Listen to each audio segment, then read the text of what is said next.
సదాశివసమారంభాం వ్యాసశంకరమధ్యమాం అస్మదాచార్యపర్యంతాం వందే గురుపరంపరాం.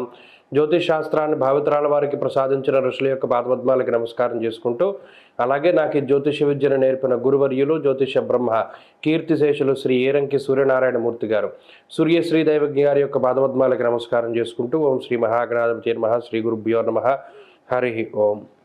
వీక్షకులందరికీ నమస్కారం. కన్యా రాశి వారికి ఈ వారం సానుకూలమైనటువంటి ఫలితాలు గోచరిస్తూ ఉన్నాయి.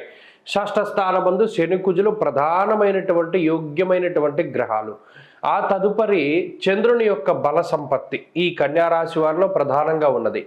ఇక సప్తమ స్థానంలో ఉన్నటువంటి రవిరాహువులు, అష్టమంలో ఉన్నటువంటి బుధుడు, అష్టమంలో వక్రించి ఉన్న బుధుడు గురుడు, ఈ రెండు గ్రహాలు కూడా ఆకస్మికమైనటువంటి ఇబ్బందుల్ని కలగజేస్తాయి. మరీ ముఖ్యంగా రాస్యాధిపతి బుధుడై ఉండి వక్రించి అష్టమంలో ఉన్నప్పుడు, అది శత్రువు యొక్క క్షేత్రమైనప్పుడు అనుకోని విధంగా ఆపదలను ఎదుర్కోవడానికి అవకాశం ఉంటుంది. అనగా స్వయంకృతాపరాధాలు, మీకు సంబంధం లేనటువంటి విషయాల్లో మీరు వెళ్ళి కలగజేసుకుంటూ ఉండడము, అలాగే అనుకోని విధంగా మీరు కొంత ఇబ్బందుల్లో పడేటువంటి పరిస్థితులు స్వాభావికంగా ఈ గ్రహస్థితి వల్ల మీకు జరిగేటువంటి విషయాలు.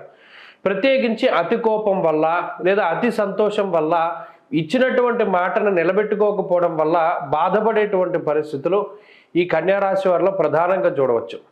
అయితే ఈ రాశి వారికి ప్రస్తుతం ఉన్నటువంటి గ్రహ సంపత్తి వల్ల ఆర్థిక ఇబ్బందులు కానీ అనారోగ్య సమస్యలు కానీ ఏమీ ఉండవు. ఉన్నటువంటి వల్ల భాగస్వామ్యానికి సంబంధించి, అనగా అటు జీవిత భాగస్వామితోనూ వ్యాపార పరంగా భాగస్వామ్య వ్యాపారంలోనూ కించిత్ ఇబ్బంది పడడానికి అవకాశం ఉంటుంది. ప్రత్యేకించి సప్తమంలో ఎప్పుడైతే రవిరాహువులు కలిసి ఉంటారో మిమ్మల్ని మోసం చేసేటువంటి వ్యక్తులు మీ చుట్టూనే తిరుగుతూ ఉంటారు.